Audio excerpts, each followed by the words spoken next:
Assalamualaikum warahmatullahi wabarakatuh. Jumpa lagi dengan Kang Mizan di TV Masumi. Saudara pemirsa ya, tanggal 20 Oktober nanti ya Presiden dan Wakil Presiden terpilih Prabowo dan Gibran akan dilantik. Dan kemarin kita lihat show yang menarik itu ya, puluhan calon menteri diwawancarai oleh Pak Prabowo. Dan kabarnya Kementerian Negara itu dikembangkan ya lebih dari 40, ada yang bilang 49, ada yang 59. Nah, ini menarik untuk kita bincang-bincang ya, berbagi wawasan, berbagi informasi, berbagi analisis untuk pemahaman kita bersama untuk kebaikan bangsa ini. Sudah hadir di studio kita seperti biasa ya Dr. Wazri Afifi dan Profesor Chandra Emirullah yang tidak asing lagi di podcast TV Masumi ini. Assalamualaikum Pak Wazri. Assalamualaikum Pak Chandra. Ini kita mulai dari Pak Wazri dulu sedikit. Gimana Pak Wazri? Ya Pak, kita lihat ini jumlah menteri dihitung itu berdasarkan keperluan negara atau bangsa atau dihitung sesuai dengan jumlah parpol. Iya. Ini masalah berat. Iya. Masalah berat yaitu orang asing terheran-heran. Iya. Apa sebenarnya yang dicari oleh Indonesia? Iya. Membawa orang-orang parpol tersenyum untuk mendapat kursi menteri. Iya. Atau memikirkan bangsa ini yang telah tertinggal oleh bangsa lain. Betul. Begini Pak, orang asing itu contohnya Pak. Orang asing itu menganggap kita ini seperti orang yang masih berumah di atas pohon. Masa dia tanya pada saya waktu saya bicara di dalam gereja, waktu itu saya diundang berceramah di gereja, alasannya mengetahui tentang agama Islam. Dia tanya-tanya, terus dia tanya pada saya, di kampung saudara itu rumah di atas pohon kan? Itu Pak. Sangat terbelakang. Sangat terbelakang. Ada lagi yang bertanya nih. Iya. Di kampung saudara itu ada kapal terbang nggak? Gila Pak. Waktu itu, waktu dia bilang di atas ada kapal terbang di negeri saudara, saya jawab. Iya. Di negeri saya tidak ada kapal terbang. Saya datang ke sini jalan kaki. Sudah jelas kita datang ke negerinya. Menempuh lautan Pasifik. Iya. Ditanya lagi. Itu kan menghina, Pak. Iya. Jalan kaki, betul. Ya, siap. Sakti kalau gitu. Saya sakti. Sampai ke Amerika jalan kaki Sakti separuh mati. Iya. Begitulah penghinaan orang. Iya. Maka tidakkah malu para menteri itu? Iya. Ngapain dia ingin jadi menteri? Negara dalam keadaan kalang kabut. Utang banyak. Orang miskin banyak. Orang kelaparan banyak. Orang menganggur banyak. Orang tak bersekolah banyak. Semua banyak yang negatif-negatif. Dia malah tersenyum-senyum dipanggil ke istana. Iya. Ini Pak, ini masalah. Iya, memang betul itu. Sangat memprihatinkan. Sangat memalukan. Jadi dianggap kita itu sangat terbelakang. Masih rumahnya di atas pohon nih. Pak Chandra gimana nih? Terutama ini ada wacana pembentukan badan penerimaan negara nih. Pak Chandra gimana nih? Ya, pertama kita lihat dulu bahwa kabinet yang dibentuk oleh Presiden Prabowo Subianto ini berupa kabinet gemuk ya. Iya. Jadi kita bisa melihat. Kabinet gemoy. Iya, gemoy. Jadi kita bisa melihat bahwa Prabowo ini sepertinya ingin mengakomodasikan kepentingan politiknya dengan merangkul semua parpol ya. Iya. Sekarang kan PDIP yang hanya belum ya. Nasdem juga enggak? Nasdem. Iya. Dua kita belum tahu. Apakah nanti Nasdem akan masuk kembali atau tidak ya?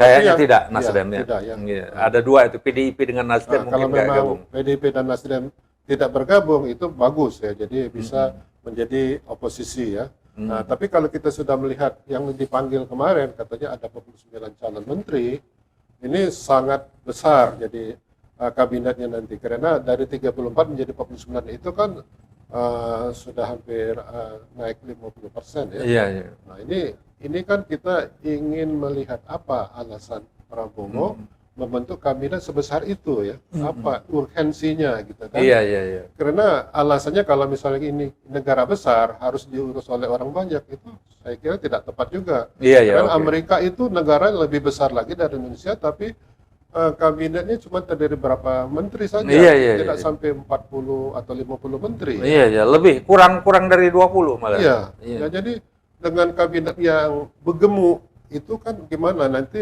lamban bekerjanya ya. Iya, iya, iya. Karena untuk koordinasi saja itu kan sulit ya, karena Iya, terlalu iya. banyak yang harus dikoordinasikan oleh presiden atau menteri koordinatornya ya. Berapa banyak menteri koordinator nanti akan diangkat ya. Nah, juga kita dari segi anggarannya, berapa banyak anggaran yang harus disediakan untuk kementerian-kementerian baru ini ya. Jadi dari segi fasilitasnya, kantornya, Iya, iya. kemudian peralatannya, ya, kemudian rumah dinasnya, kemudian kendaraan dinasnya, Iya, itu kan iya. akan memberatkan APBN yang sudah terbatas ini ya. Iya, iya. Nah, jadi dari segi fiskal itu akan memberatkan APBN. Oke, ya. oke, oke. Nah, kemudian dari segi menteri-menterinya kita lihat bahwa ada menteri-menteri yang selama ini memang profesional ya, jadi dipanggil ya untuk menjadi menteri ya. Nah, ini katanya memang akan membentuk zakon kabinet ya, jadi ada profesional seperti SMI, kemudian Erick Thohir, Iya. kemudian Budi Gunawan dan sebagainya ya. Yang baru itu ada Nazarudin Umar ya dan sebagainya. Itu mungkin bagus lah untuk yang betul profesional, tapi kita lihat bahwa masih banyak yang bukan profesional. Iya. Ketum-ketum partai itu Iya, iya. semuanya hampir dijadikan menteri ya. Iya, iya, iya, iya. Ini Saya kan- lihat beberapa itu Iya, kemarin ya. padahal mereka tidak terlalu profesional Iya, iya, ya. iya. Nah, ini sangat menjadi tanda tanya kenapa kabinet Prabowo ini terlalu gemuk dan banyak yang diisi yang orang-orang non profesional, seolah lebih mengkondisikan dari segi politik, Politik, daripada segi untuk mencapai misinya Profesional, ya. profesionalnya. Iya. Jadi untuk mencapai visi misi sebagai presiden ya, karena lebih berhasil kalau ditopang orang-orang yang mengerti di bidang masing-masing ya. Mr. SMI di bidang keuangan ya, Erick Thohir misalnya di bidang BUMN dan sebagainya ya. Nah, jadi kalau kita lihat dari seperti tadi yang ditanyakan, kemungkinan pendirian badan penerimaan negara, ya kita tidak tahu apakah ini akan dirancang atau tidak, karena kalau seolah-olah ini masih berupa konsep ya. Iya, iya, iya. Nah, kalau misalkan ini akan dibentuk, ini perlu diperhatikan juga apakah ini akan efektif untuk meningkatkan penerimaan negara, karena kan ini kan hanya memisahkan Dirjen Pajak dan Dirjen Bea Cukai ya, untuk menjadi di bawah satu badan Iya. yang mungkin di bawah suatu kementerian Iya. atau suatu lembaga dan langsung mungkin di bawah presiden ya. Iya, iya. Nah, ini kalau kita lihat di Amerika itu kan namanya IRS ya. Ya, IRS ya, ya. Internal Revenue Ya, di Service. banyak negara memang badan penerimaan pajak itu terpisah dari Iya, Kementerian terpisah. Keuangan. Yang Kalau penting- di Amerika IRS, kalau di Australia atau kalau nggak Iya. salah, Australian Tax Office ya. Iya. Singapura juga berbeda itu ya. Nah, kalau kita ingin membentuk badan baru ya, jadi perlu dilihat dulu apakah badan baru ini betul-betul diperlukan, apakah ini akan meningkatkan penerimaan, apa nanti bedanya dengan yang dahulu ya. Jadi strategi apa yang akan dilaksanakan untuk Iya. meningkatkan penerimaan negara Iya, ya. iya, iya. Nah, kalau misalkan sama aja dengan yang dulu ya tidak perlu membentuk kementerian baru atau lembaga baru ya, karena akan menambah kos saja kan, Iya, ya. iya, iya. Nah, yang penting strateginya apa nanti? Apakah memang akan efektif untuk meningkatkan penerimaan pajak? Betul, kalau, betul, kalau di bawah betul. suatu badan itu ya. Iya, iya. Apakah misalkan kalau langsung di bawah presiden, apakah presiden akan mengontrol setiap saat Iya, bagaimana penerimaan pajak dan bea cukai Iya, itu iya. bisa ditingkatkan ya. Nah, jadi ini banyak hal-hal yang perlu Iya, dipikirkan ya. Selain daripada efektif, ya juga harus efisien. Iya, iya, iya. Jangan hanya jor-joran membentuk kabinet, tapi Iya. dari segi efektivitas dan segi efisiensinya kurang diperhatikan. Iya, iya. Nah, ini sebelum kita ke Pak Wazri lagi ya. mengenai badan penerimaan pajak ini ya.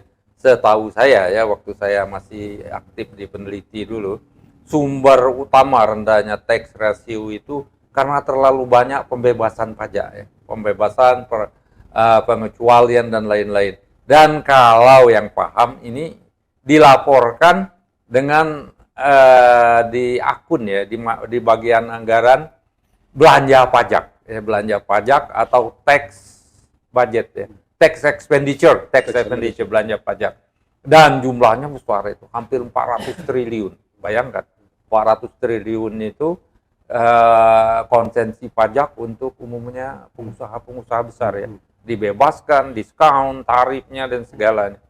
Apakah dengan adanya badan baru ini ya, tax expenditure ini, belanja pajak ini akan dapat dikurangin, kita nggak tahu pasti ya seperti ini. Nah, ini sejalan dengan Pak Wazri tadi ya, Pak Chandra meragukan ya efektivitas kabinet ini karena terkesan lebih mengakomodir kepentingan politik daripada kepentingan bangsa, sama seperti Pak Wazri tadi ya. Nah, gimana Pak Wazri ini? Ya, ini yang anehnya gini Pak. Iya. Kita mau tahu kenapa partai politik itu ingin jadi menteri. Iya, iya. Ini. Maka yang herannya juga karena semua partai-partai politik bergabung dengan pemerintah. Hampir semua. Hampir semua. Tujuannya satu Pak. Mau jadi menteri. Ada partai itu mengajukan 7. Partai aku 7. Iya. Ada yang mengatakan, dia mengatakan tidak gini Pak. Saya punya ahli yang paling hebat di dunia, ada 7 orang. 7 orang. Bukan itu dia katakan. Dia katakan, aku mau kursi 7. Iya. Apa itu? Kalau dia katakan begini Pak. Partai saya mempunyai ahli yang terhebat di dunia. Jumlahnya 7. Partai satu lagi, aku mempunyai ahli yang tercanggih otaknya di dunia 5. Bukan itu dia katakan. Iya, iya. Aku mau 7. 7 menteri. Mau dikirim nggak tahu siapa yang dikirim. Pokoknya orangnya 7. 7. Saya yang ini Pak, saya betul-betul Pak ya. Ini biarlah saya bongkar rahasia di sini. Iya. Dalam otak saya ini orang ini jahat betul nih. Tapi dipanggil juga. Iya, iya, iya. Ini masalah. Pusing kepala saya tunjuk ini. Iya. Oleh sebab itu, kembalilah ke pangkal jalan, wahai saudaraku. Iya, iya, iya. Berjaktilah kepada bangsamu. Jangan berbakti kepada partaimu. Iya, iya. Berbaktilah kepada bangsamu. Karena bangsa-bangsa lain di dunia, pemimpinnya berbakti untuk bangsanya. Iya, iya. Kenapa kita tidak seperti itu? Kita hanya berpikirkan, kalau tidak mau aku jadi menteri, aku keluar. Iya, iya. Kalau aku tidak menang pun, karena sudah dulu sebelum pemilu bergabung, mau jadi menteri. Iya, iya. Sedangkan rakyat saja tidak memilih. Iya, iya, iya. Kok ingin jadi menteri juga? Iya, iya. Sadar sebelum terlambat. Betul, betul. Nah ini Pak, ini masalahnya. Jadi di dalam kabinet ini, apa tujuan yang sebenarnya? Iya, betul. Mau menjadikan bangsa ini semua gembira ria, di antara umat manusia lain yang gembira, ada bangsa yang telah bosan dengan kemewahan. Ada bangsa yang hanya memberikan nama baik, artinya menyumbang-nyumbang dengan tujuan lain. Ada bangsa yang mencari ini Pak, pekerja rumah dari bangsa kita. Yang menjualnya, yang membawanya bangsa kita juga. Pergi ke negara asing, jadi pembantu rumah. Betul, pembantu rumah tidak hina, tidak. Tetapi atas nama sebuah bangsa yang besar, janganlah dikirim ke luar negeri orang yang menjadi kerja yang paling rendah, walaupun halal. Tapi masalahnya reputasi bangsa. Jangan berpikir menteri. Iya, iya, iya. Ini sebenarnya ini bahaya Pak. Apa maksud di sebalik dia ingin jabatan menteri? Nah, itu dia. Apa maksudnya? Kalau kita berpikiran negatif, Pak, hanya satu saja tujuannya. Iya. Supaya dapat uang. Nah, iya. Jadi sekarang, kalaulah itu tujuannya, berarti dia akan mencari uang di dalam permainan hitungan-hitungan. Iya, iya. Padahal Pak Prabowo mengingatkan, jadi menteri jangan cari uang. Itu tuh. Dan kita sebenarnya prihatin ya, prihatin kita himbau lah Pak Prabowo itu.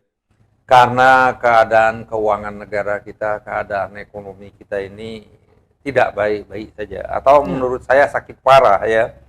Karena untuk dapat menyelamatkan negara ini dari krisis keuangan negara, itu kita perlu tumbuh sekitar 7%, 8%. Nggak cukup seperti sekarang, hanya 9%. Dengan kondisi kabinet yang sekarang, saya meragukan, malah 5% aja tidak sanggup ya. Untuk pertumbuhan itu. Jadi untuk mencapai 7-8% itu perlu efisiensi yang tinggi, perlu inspirasi kepada dunia usaha ya rakyat untuk terus bekerja. Dengan keadaan sekarang ya, kalau ekonomi kita tumbuh sekitar ya 5% ini, ya keuangan negara kita akan tambah rusak, tambah bangkrut, dan ancaman Indonesia bubar 2030 itu semakin mendekat saya kira ya. Sangat prihatin kita. Ya gimana Pak Chandra tambahannya? Ya, ya seperti tadi bahwa kabinet itu yang penting itu bisa bekerja dengan efektif ya. Nah, dan juga efisien. Nah, jadi dengan tugas yang berat ini untuk mencapai misalnya pertumbuhan 8% itu betul-betul harus diisi oleh orang-orang yang profesional. Jangan hanya orang-orang itu didudukan saja hanya karena bagi-bagi kursi gitu kan. Karena investor juga misalkan dari luar negeri itu juga melihat bagaimana kira-kira polisi daripada pemerintahan yang akan datang di bidang perekonomian misalnya. Apakah ini akan bisa menumbuhkan ekonomi secara optimal ya, misalkan 8% untuk mencapai visinya menjadi Indonesia negara maju ya pada tahun 2045. Dan yang penting lagi investor itu ingin uangnya itu yang mereka pinjamkan kepada kita itu dibayar kembali sesuai dengan perjanjian. Kalau misalkan kita mencari hutang dengan misalkan bond atau obligasi itu kan itu ada waktunya di mana kita harus bayar kembali apa 20 tahun 30 tahun lagi. Nah, kalau misalkan 20 tahun 30 tahun lagi itu mereka yakin Indonesia bisa mengembalikan utangnya, mereka akan menanamkan dananya kembali di sini membiayai pembangunan Indonesia. Tapi kalau mereka melihat bahwa kabinet yang akan datang ini agak kurang dipercayai untuk bisa membangun atau membina ekonomi atau terutama penerimaan pajak yang untuk digunakan untuk membayar utang-utang negara, ini mereka akan berpikir dua kali ya. Karena juga mereka akan melihat juga dari segi juga misalkan kabinet ini gemuk sekali ya. Apakah akan efisien atau tidak nanti untuk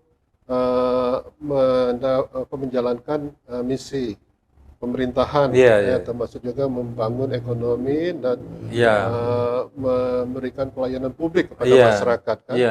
Tapi kalau misalkan ternyata mereka tidak yakin ya, ini akan mereka akan mungkin mengurangi investasi mereka di Indonesia kalau misalkan pemerintah dinilai kurang punya disiplin fiskal ya, dengan APBN yang terbatas tapi tidak punya visi misi untuk menghilangkan inefisiensi yang selama ini terjadi termasuk korupsi, kemudian pengeluaran yang tidak perlu, mereka mungkin akan berpikir ulang. Ini jadi kita harapkan agar reaksi investor misalnya dalam sehari 2 hari ini tentang kabinet ini tidak negatif. Kita mengharapkan mereka tetap positif, apalagi kalau misalkan di situ ada SNI ya, Sri Mulyani sebagai Menteri Keuangan atau Menteri apapun yang bisa menenteramkan hati mereka ya, investor luar negeri itu, atau mengurangi sentimen negatif terhadap pemerintahan yang akan datang ini. Iya betul Pak. Jadi pasar itu bisa membaca ya. Ya kabinet sekarang kira-kira akan baik atau tidak.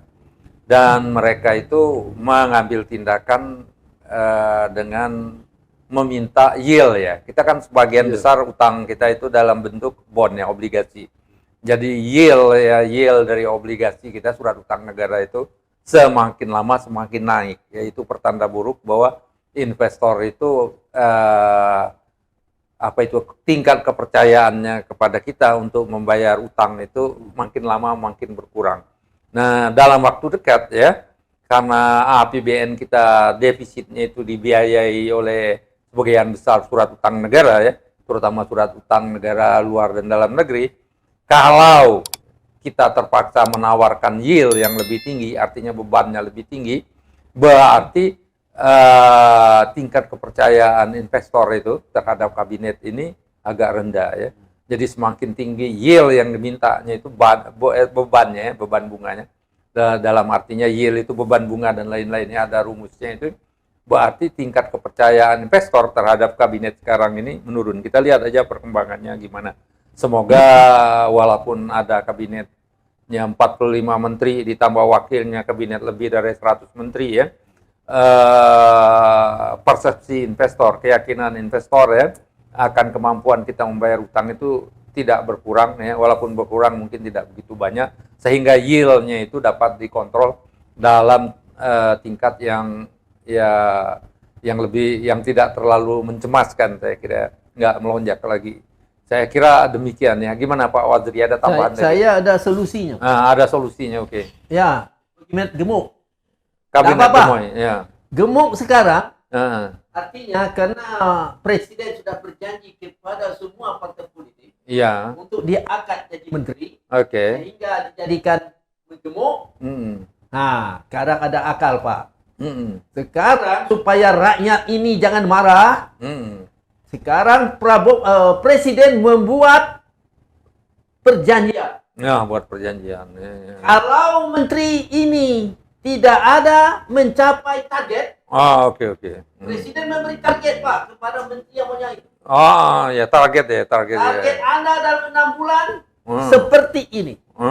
Kalau tidak tercapai, kementerian saudara saya bubar. Saya bubar.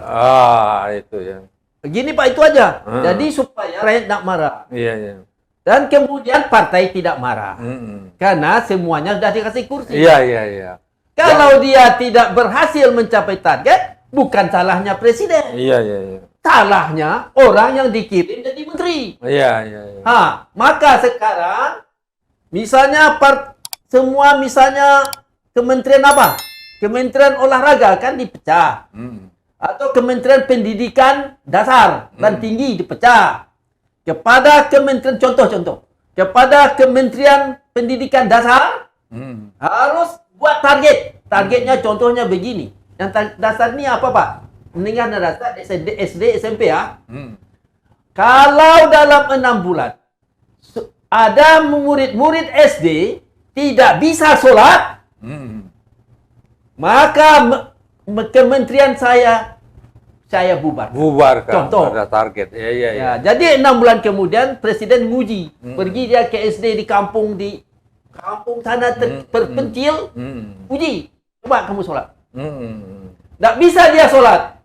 Uji 10 orang. Di Irian, di Aceh, di kampung gabung. Dalam 10 sekolah tidak bisa sholat. Besok kementerian Anda saya bubarkan. Maka yang salah bukan Presiden. Iya. Yang salah adalah partai yang mengirim orangnya. Jadi itu Pak. Jadi dalam pengangkatan gemuk rakyat tidak bersedih.